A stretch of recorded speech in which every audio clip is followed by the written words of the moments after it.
Sa issa l-liġi tal-kannabis għenet biss biex dawk li jbijaw id-droga jibqaw jamlu dan u jkomplu jamlu l-flus b'mod illegali. Ekstqar l-editorial The Malta Independent fej sejjaħ legalizzazzjoni tal-kannabis bħala diżastru bl-affarijiet kifet jidru juri kemm il-kritika li saret mill-NGOs fis-settur dwar l-aġla żejda li bija il-Gvern Laburista għadda din il-liġi kienet fir-realtà verità.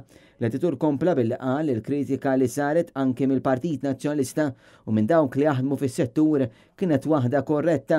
Ir-riforma falliet fuq żewġ punti partikolari li jiżdied l-arfin dwar l-impatt tal-kannabis u kif ukoll li jkun hemm beħ b'metodi tajba u mhux li l-kannabis tinxtara minn taħt b'mod illegali.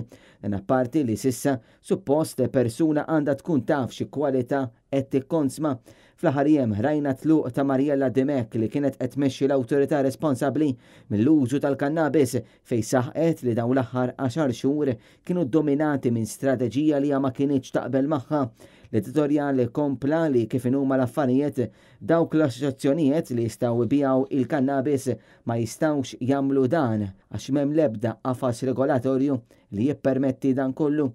L-Independent tajt li liġi spiċċat iddaħlet fi sqaq għax wieħed jista' jikkonsma l-kannabis iżda ma jistax jixtriha legalment. Dan qiegħed iwassal biex ix-xerrejja qed ikollhom imorru għand persuni li mhux biss ibijaw il-kannabis iżda bijaw ukoll id-droga.